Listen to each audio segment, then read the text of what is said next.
In September of 2013, a Counter-Strike player by the name of Two Shots opened up a knife in CSGO. Inside, a curved blade with a few blue marks on it. He probably sold it for around $100 or maybe a little bit more. What we do know is that the latest owner has turned down offers over $1 million because the offer was too low. Now, this isn't a video about skins, nor is it a video about money. We're going to take a deep dive on the history of the Counter-Strike knife and how it has become a symbol of our community. Now, to understand the importance of the Counter-Strike knife, we must go back to a time in which CSGO was more hated than CS2 is now. And Valve's plan, for the time, seems pretty insane. August 2013. CSGO was a struggling, dying game. The game just turned 13 months old. The competitive community was very small. And the global player count was equal to around one country's player count in CS2 now. CS 1.6 and CS Source had very, very loyal communities. They basically outright refused to switch, so it was going to take a lot for them to move over to CSGO. So Valve knew they had a problem, but they had an epiphany. They already proved that in-game cosmetic items worked with TF2, but this wasn't TF2, this was Counter-Strike. This is supposed to be a tactical, competitive shooter. How would the players take it if they introduced colorful, vibrant skins into the game? Well, they didn't really have much to lose at this point, so they went ahead with it and released the Arms Deal update in 2013. They hedged their bets and made most of the camos and skins in the game pretty minimalist, and the ones that kind of blurred the lines between real and fantasy were placed at higher tier rarities, such that people wouldn't be angry if they got them, at least they'd be expensive. And thus, the CSGO Weapon Case 1 was born. Just glancing at the skins, you could see how restrained Valve were in their approach to skins when they first came out. Now, the Arms Deal update didn't just drop weapon skins, they also dropped knives. 5 of them, to be exact, and those were the Karambit, Bayonet, M9 Bayonet, Flip Knife, and Gut Knife. And from day one, each knife had the possibility of coming in 13 different skin finishes. Some of the most popular at the time were the Crimson Web, Slaughter, and of course the Case Hardened. Iconic skins, and they were there from day one. Now, Valve were skeptical about how players would take to the knife situation. Right? Would players pay top dollar for a cosmetic item that you'd really only be able to deploy in a very, very small subset of situations? It's a shitty weapon, right? Objectively. If you brought a knife to a gunfight, the game would make fun of you. But as their experiment was happening, just 2 months later, the first, and to this day only, factory new Karambit 387 was unboxed. And unbeknownst to Valve, their gamble had paid off. And the one that came after the Karambit was when people really started to pay attention.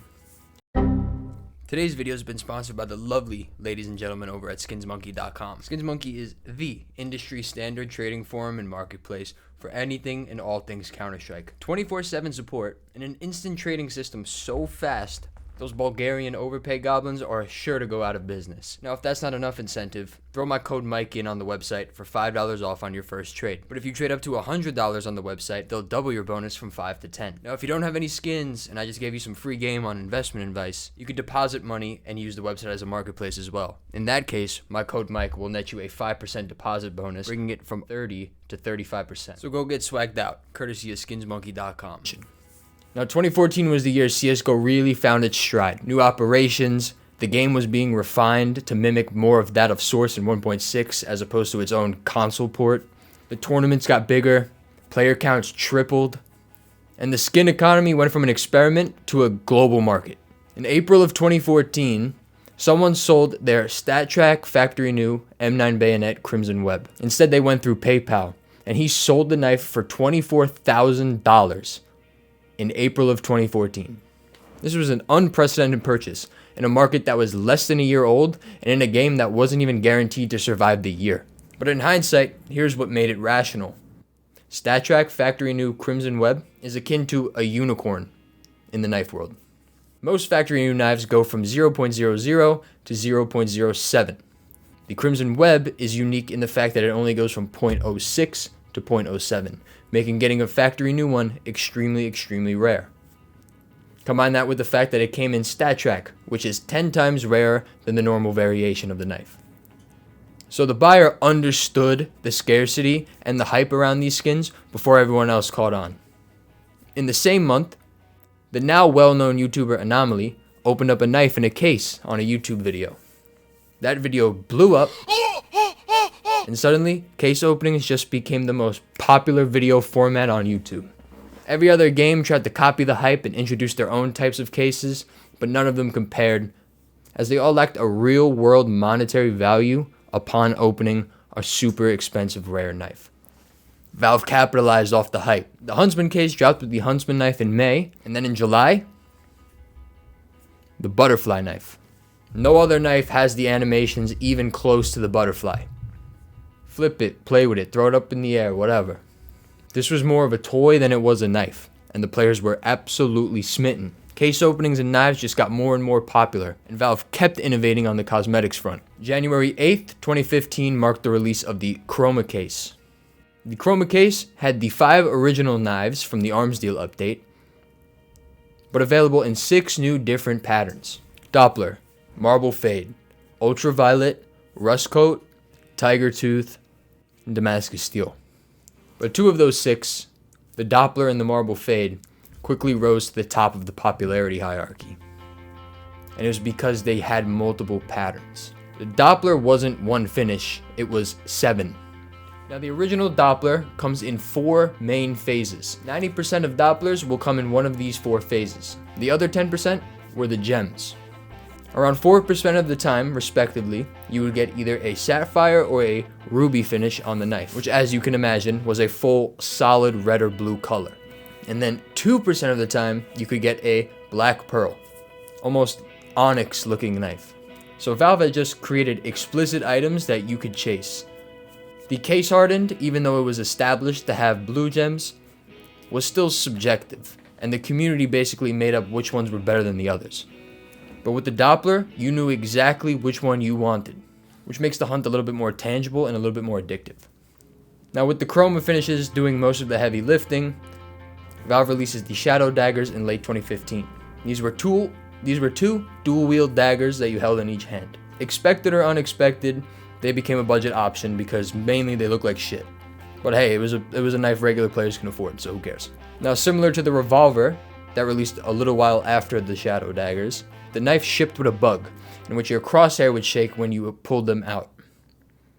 And for Counter-Strike players who pull out their knife every 15 milliseconds, that half a second crosshair movement could be the difference between life or death in a game. So it very, very quickly fell into obscurity, and it still really hasn't climbed its way back out, nor probably will it ever will. Their next attempt at a new knife in the arsenal was the Bowie knife, which came with the Operation Wildfire update. The Bowie knife had its own host of problems. You were missing your left hand for one, the animation glitches were too much to handle for some players, and the knife overall was very slow and sluggish. Not a lot of people took to it. So in just a few months it seemed that Valve had lost their touch with knives, until they took a breather on the new knife project and went back to making finishes for knives. And in June of 2016 they released the Gamma case.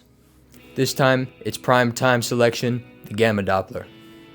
And as you can deduce, the Emerald Gem was introduced into Counter-Strike. So if getting a Sapphire and a Ruby was rare enough, you know how to try and get an Emerald to complete your collection. And Valve knew what they had.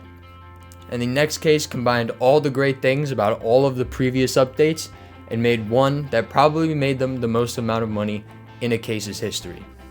And that was the Spectrum case. The Spectrum case took all of the Chroma finishes and painted them on the knives that were not in the original Arms Deal update. Butterfly, Bowie, Huntsman, Shadow Daggers, Falchion knife. I just realized I completely forgot about the Falchion knife. Rightfully so. Butterfly, Doppler, Ruby. Butterfly, Doppler, Sapphire. The best finish on the best knife with the best animations. Prices were exorbitant. The $24,000 record from 2014 was the norm for these knives, as they were going for over $20,000 every time one was unboxed. Now when you look at it as a bunch of pixels, you're like, these people are fucking insane. Rightfully so. But could you entertain the fact that maybe it's not the knife that gives it its value, but rather what the knife represents?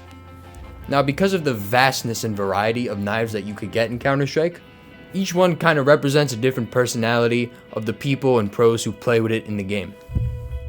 The Chinese collector, who purchased the number 387 Karambit from our intro, turned out an offer for $1.2 million on the basis of that offer being a lowball.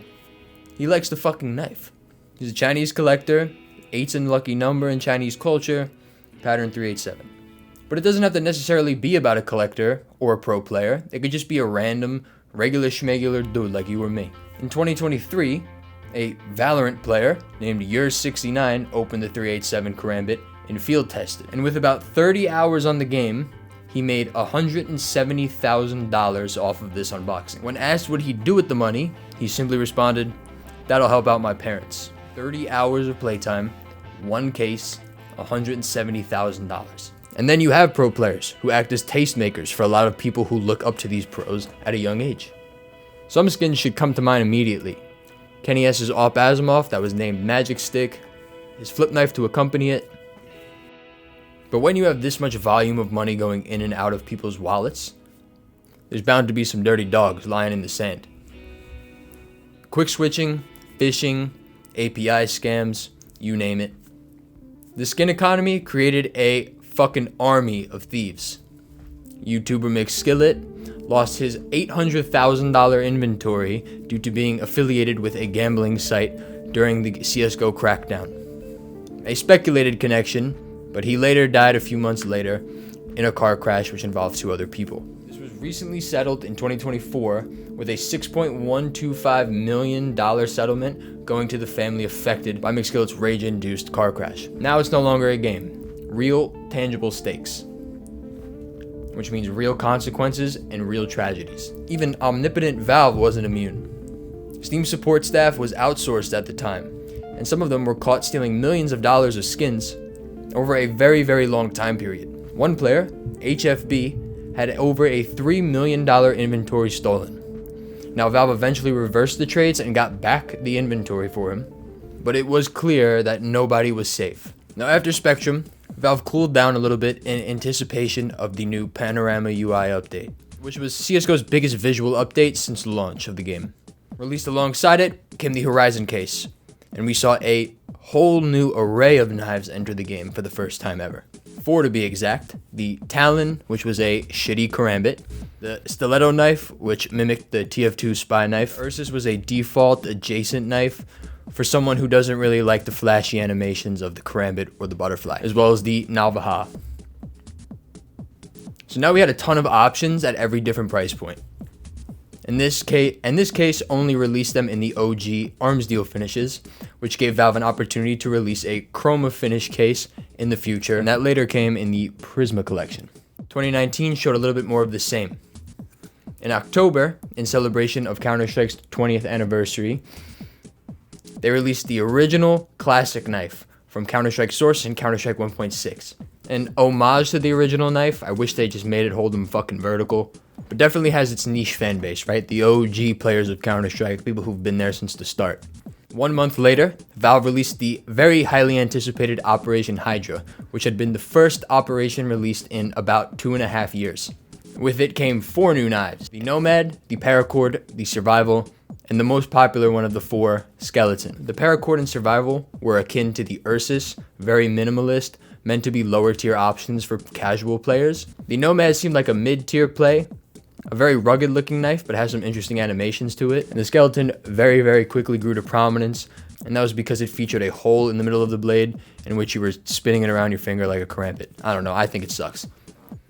Continuing on the same theme, new knives give Valve opportunities to release cases with new finishes on new knives. So we eventually saw these knives get their finishes with the Fever case very recently, and the Operation Riptide update in 2021 gave you the Gamma finishes on the Butterfly, Huntsman, Falchion, yada yada yada. And after that, time froze. Valve had started to release gloves, which took some of their time away, and they were also in development of CS2. So we didn't see another knife until 2024 in February, in which we got the Kukri knife. Based on the traditional Nepal Kukri, it's a very clunky, goofy looking knife. It's very divisive on whether you like it or not. I think it basically depends on whether you're able to B-hop or not. If you could B-hop, the Kukri knife's dope. If you can't and you suck, then you don't like the Kukri. Whatever, it's cheaper for me. I'm a fucking KZ god. And from here on, it's pure speculation. A twin blade knife was found in the files, but we don't know when we'll get that or how it will come. Some speculate it to be in the armory, or it could just be in a normal case. We haven't gotten the gamma finishes on a lot of the newer knives, so maybe that comes next. Who knows? But it is fun to speculate. The latest drama comes in the form of the Great Depression, October 23rd, 2025, baby. And this sort of democratized knives. Trade 5 coverts, receive 1 knife. Didn't go to plan initially. The market cap went from $6 billion to $3 billion in 12 hours. Vaporized. Someone sold a butterfly knife for $1.74. Knives were special because you couldn't get them. Right? When I played Counter-Strike the most, I was like 12. I couldn't buy a knife. That was like 30 weeks of allowance. You just had to get lucky. A drop from the fucking Valve gods. Now, 5 covert skins. You really kind of lose the allure a little bit. Now, the market has pretty much recovered as of today. However, there was a definite amount of trust lost in Valve, as people rightfully questioned, what is scarcity worth when it can be artificially manufactured at a company's whim? But it doesn't have to be directly through economic means. Valve released the animation update in July of 2025, which turned the Bayonet and Butterfly the Butterfly knife and the Bayonet knife into shells of their previous iterations. Prices dropped, people panicked, but despite Valve's genuine attempts to make everyone hate them, we still always come back, and we still love flipping those butterfly knives. Which brings us back to the question, why does a digital knife matter? They're just pixels. You can't hold it. You can't use it for anything real other than to get Leadify for a day. But it's never about the knife. When the 18-year-old kid got a $200,000 knife to help out his parents, that's real. When collectors finish their 5-year hunt for all 3 of the gem knives, that obsession and completing that goal is real. When the best and brightest pros flaunt their knives in the esport closest to a physical sport, it's a real statement. So sure, it's a flex, but it's a symbol of luck. It's a symbol of status, and it's a symbol that you belong to the community of Counter-Strike. Something bigger than yourself. And it all came in a pretty much last-ditch effort to save their dying game. And the answer was not a resounding yes. The answer was $2 million offers for knives. The answer was an economy that's worth more than some countries' GDP. The answer was an entire creature culture built around digital scarcity. So the most expensive knife in Counter-Strike is not worth it because it's useful. Nor is any knife. That knife and every other knife is worth the money it's worth because it represents the game, the community, and the things it's decided to value. Rarity, history, luck, and maybe, just maybe, the feeling that you belong.